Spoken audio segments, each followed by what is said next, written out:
Baik, Iwabillah. Siapakah Dajjal? Dajjal ini lahir di Samirah dan dia diberi nama Samiri karena lahir di Samirah. Nah, kenapa disebut Samiri? Karena lahir di Samirah. Dia lahir 100 tahun sebelum Nabi Musa diutus. Dan Allah Subhanahu wa taala memberikan kelebihan kepadanya. Yang pertama, dia diberikan umur panjang. Ya, yang zur umru ila yamsah ila akhir zaman. Ya, dia ditangguhkan ajalnya sampai akhir zaman. Yang kedua, dia memiliki kecerdasan di atas akal jenius rata-rata umat manusia.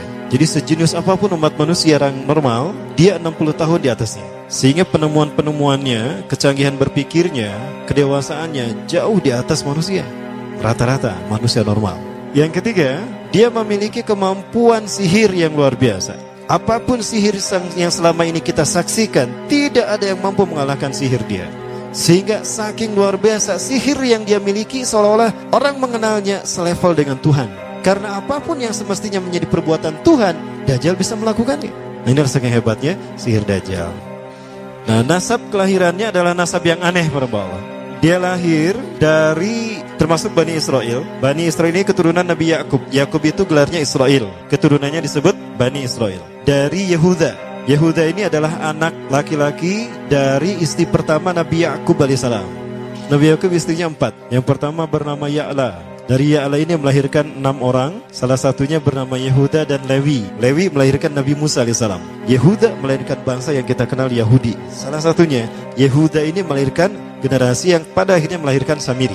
Ya. Kalau Rahil istri yang kedua, dan ini istri yang paling dicintai oleh Nabi Yakub, melahirkan 2 anak, Bunyamin dan Nabi Yusuf. Nabi Yusuf dan Bunyamin. Yang lainnya juga sama melahirkan 2 anak. Kahit dari Ya'la melahirkan 2 anak, Dam dan Naftali. Ya. Anak tertua dari Nabi Yakub dari istri pertama bernama Raubin. Nah, dari Yehuda inilah lahir Samiri. Nah, ayah dan ibunya, kakek dan nenek Samiri ini adalah para penyembah berhala. Karena Samirah saat itu terkenal penyembah berhala. Ayahnya ini lahir dari proses perzinahan adik dan kakak, incest. Adik dan kakak berzina, lahir ayahnya. Adik dan kakak berzina, lahir ibunya. Jadi ayah dan ibunya ini lahir dari proses yang haram. Dan ketika ibunya menstruasi, disetubuhi sama ayahnya. Jadi itu, peluangnya dari 2000 persetubuhan dalam keadaan menstruasi, 1 bisa jadi. Karena menurut penelitian medis juga, bahwa darah kotor tidak menghalangi terjadinya fertilisasi, tidak menghalangi terjadinya reproduksi manusia. Jadi tetap pembuahan ovum oleh sperma bisa terjadi walaupun ada dalam medium darah kotor, menstruasi. Nah, ketika itulah hamil dan lahirlah Samiri. Rasulullah SAW menyebutkan dalam Musnad Imam Ahmad, ayah dan ibu Dajjal ini melewati perkawinannya selama 30 tahun tanpa melahirkan seorang anak pun. Dan di tahun ke-30 pernikahannya melahirkan Dajjal, melahirkan Samiri. Kelahirannya ini akan menjadi petaka bagi kedua orang tuanya. Dia adalah orang yang paling sedikit manfaatnya dan paling banyak keburukannya bagi manusia, terutama bagi kedua orang tuanya. Bahkan ketika dia lahir, alam semesta menolak kelahirannya. Dordar gelap, hujan badai, petir. Itu terjadi di malam di mana Samiri dilahirkan. Seolah-olah alam menolak kehadirannya. Nah, sejak lahir sampai usia 5 tahun, dia tidak netek sama ibunya. Kebayang, 5 tahun air susu ASI tidak ditetekkan. Itu yang menyebabkan terjadinya kanker payudara. Maka ibunya pun meninggal gara-gara kanker pas dan cuma berdetak. Disebut hidup, dia tidak bergerak. Antara hidup dan mati. La yamutu wa la yahya. Nah, maka di usia ke-5 tahun, nah ini terjadi peristiwa yang menarik. Apa itu? Samiri bangun dari tidurnya di tengah malam dan tidak ada orang yang menyadari Samiri bangun. Dia merangkak dan pindah ke berhala yang terbesar. Nah, dia pindah ke pangkuan berhala terbesar, tidur di sana. Dan ternyata ketika berada di berhala terbesar tadi, ya buang air kecil dan buang air besar. Besoknya itu adalah hari pemujaan kepada dewa-dewa mereka, bangsa Samirah. Apa yang terjadi? Ketika terjadi ritual pemujaan tadi, maka sang raja yang dipertuhankan oleh kaumnya mencium sesuatu yang tidak enak. Bapaknya Samiri ini adalah tokoh agama paganisnya. Pas dilihat, kaget sang raja. Ternyata itu pesing berasal dari pantatnya si Samiri yang ada di pangkuan berhala terbesar. Marah murka tuh sang raja. Itu anak kamu, kenapa ada di situ? Kurang ajar kamu, ya telah menghina Tuhan kita. Kenapa kamu pindahkan anak kamu ke situ? Oh tidak Tuhan, saya tidak memindahkannya. Bagaimana saya bisa menghina Tuhan saya? Lalu siapa yang memindahkannya? Kan dia lumpuh. Nah, sekali lagi, kehadiran bagi kedua orang tuanya. Maka kemudian dia hidup pelihara oleh sang raja. Dan pas di usia dia 5 tahun itu, Allah menimpakan murkanya kepada bangsa Samirah yang sudah kelewat batas, maksiat dan sudah tidak ada toleransi dari Allah untuk mereka hidup di bumi. Maka Allah perintahkan mereka Jibril menghabisi mereka. Maka bangsa Samirah itu pun diratakan. Si Samiri karena masih balita, ya Allah selamatkan dia lewat malaikat Jibril. Diselamatkan dia dan ditempatkan di pulau entah berantah. Ada yang menyebutkan pulau ini berada di Laut Yaman, dan pulau ini dinamakan Pulau Socotra. Pulau Socotra ini adalah pulau yang berada di ujung Jazirah Arab. Nah, ini Pulau Socotra. Ini pulau tempat di mana Dajjal atau Samiri dibesarkan sejak 5 tahun sampai usia 100 tahun. Ya, dari usia 5 sampai 100 tahun dia tinggal di Pulau Socotra ini. Nah, Pulau Socotra ini adalah pulau yang berada di kawasan Yaman. Pulau yang memiliki banyak keunikan luar biasa. UNESCO sempat ingin menjadikannya keajaiban yang ke-8. Kan ada 7 keajaiban dunia ya. Yang ke-8-nya tadinya ini. Namun karena dia terkait dengan Samiri Dajjal, maka banyak negara yang menentangnya, terutama negara-negara yang menjadi pengikut Dajjal.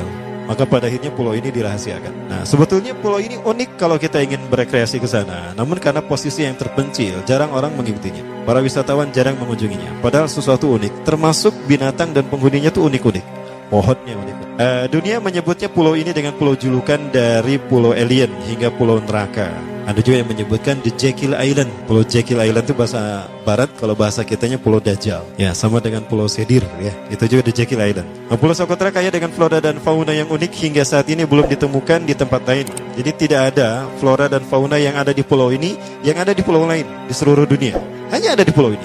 Makanya di pulau inilah Allah ciptakan satu binatang yang unik juga, yang disebut dengan jasasa. Jasasa, binatang jasasa itu artinya mata-mata. Tajassa yatajassu tajassusan wa jasasatan, artinya pemata-mata, spy. Binatang ini bertumbuh besar, dhahmatun kabirah tughatti jismaha asy-sya'r hatta la nastati an nafariqa ayna wajhu wa ayna dubru. Tubuhnya besar, dipenuhi dengan bulu, sehingga saking penuhnya bulu kita tidak bisa membedakan mana dubur mana wajah. Yang menghadap itulah wajah. Baik, karena itu pulau ini pernah dilesarkan sebagai salah satu dari 7 keajaiban dunia yang baru ya. Nah, baik, ini contohnya nih. Saya perlihatkan keajaiban dan keunikan. Ini adalah padang pasir di Pulau Socotra. Ini burung, salah satu jenis burung yang bisa kita jumpai di Socotra. Dan ini kepiting unik, kepiting Pulau Socotra. Aneh ya, kepitingnya seperti itu. Ini laba-laba langka di Socotra, mirip tarantula. Dan ini pohon darah naga yang ada di Pulau Socotra juga. Nah, ini salah satu jenis pohon Dorstenia Socotra. Dan ini juga pohon yang lain, pohon Dendrosisaios Socotra. Saya sebutkan aja. Nah, ketika di pulau itu, sebelum bertemu dengan Nabi Musa, Samiri di pulau itu yang hanya tinggal dengan seekor binatang jasasa. Binatang jasasa ini memberikan beberapa hal kepada si Samiri ya. Allah Azza wa Jalla menciptakan binatang berbicara yang bernama jasasa. Dia di mana lahirnya, ajalnya, matinya sama dengan ajal Dajjal. Begitu pula muncul dan menghilangnya. Binatang inilah mengajarkan akidah tauhid kepada Samiri muda.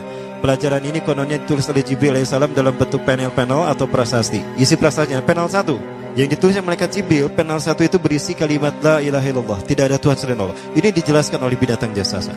Yang kedua, panel kedua berkata Allahu wahid la syarikalah. Allah Maha Esa, tidak ada sekutu bagi Allah. Itu dijelaskan juga oleh binatang jasasa ini.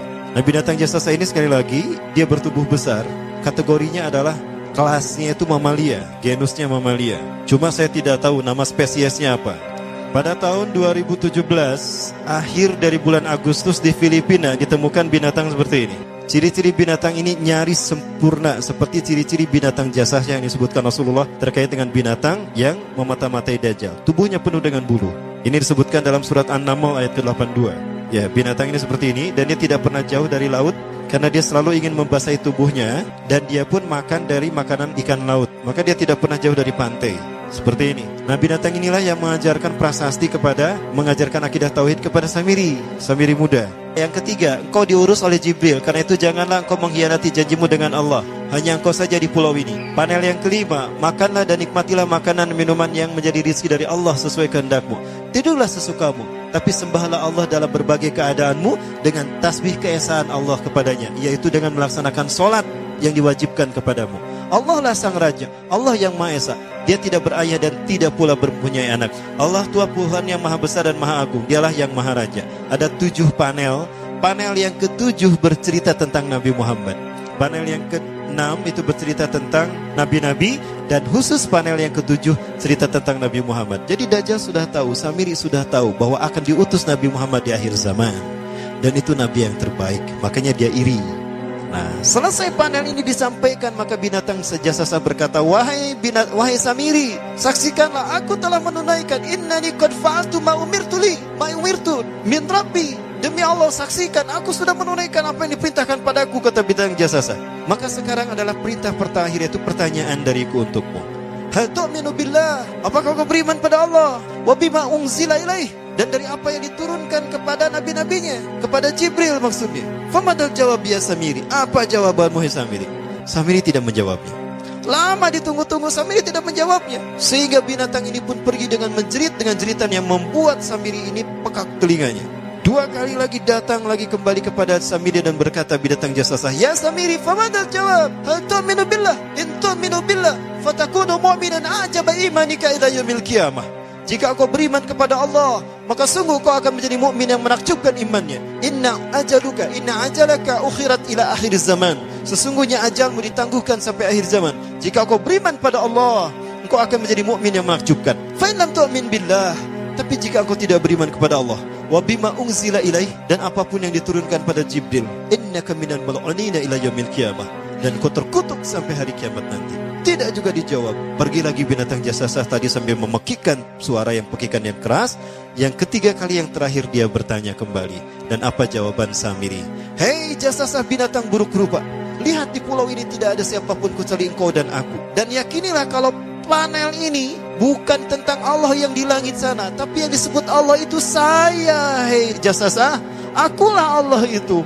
Oh, dia menjerit dengan jeritan yang makin keras, sampai si Samiri pun menutup kedua telinganya. Sejak saat itulah binatang itu pergi dan berkata, innaka dajjal, innaka dajjal, innaka dajjal. Engkau adalah pendusta, engkau adalah pendusta, pendusta, sampai hilang suaranya. Di saat itulah Samiri mendapatkan gelar Dajjal. Jadi siapa nama asli Dajjal? Samiri. Dajjal artinya Al-Kazab, pendusta, bukan singkatan kadek. Baik, nah sejak saat itulah Samiri keluar dari pulau itu, dan dia sudah menyandang gelar Dajjal, pendusta, karena dia mengaku Tuhan. Baik, Iwabillah rahmatullah. Jangan salah, Dajjal kecerdasan yang mampu melakukan cloning dan mampu melakukan berbagai macam riset dan eksperimen. Hatta eksperimen yang mengilhami film Hook, itu Dajjal bisa melakukan. Bahkan ketika orang membayangkan kendaraan tercanggih itu pesawat terbang, Dajjal sudah mampu membuat piring terbang dengan kecerdasannya. Ya. Rasulullah menyebutkan kendaraan Dajjal itu, dia bisa terbang, kata Rasulullah. Dan kecepatan terbangnya 5 km per sekon. 1 detik 5 km. Hanya dengan berkedip-kedip dia berkeliling dunia. Ya. Kecepatan ini diambil dari hadis Rasulullah. Berapa kecepatannya Rasulullah ketika dia terbang di muka bumi? Ya, kendaraan yang dia gunakan itu kecepatan terbangnya seperti awan yang ditiup angin, kata Rasulullah. Dan awan rata-rata ditiup angin itu 5 km per sekon. Dan jarak dari satu telinga ke telinganya, artinya setengah diameter atau diameter kepalanya, keledai yang dia gunakan, Rasul menyebutnya keledai, itu arba'una zira, 40 hasta, 27 meter. Diameternya itu 27 meter. Keledai macam apa yang jarak dari satu telinga ke telinganya 27 meter? Kalau bukan piring terbang. Ini bisa 24 meter kan? 27 meter, bisa tidak? Bisa, dan kecepatannya pun sama. Dan pernah meninggalkan jejak Cop Circle di Yogyakarta. Nah, Cop Circle itu adalah jejak UFO yang menjadi isyarat instruksi bagi para pelaku konspirasi dunia. Siapa? Para kalangan Illuminati.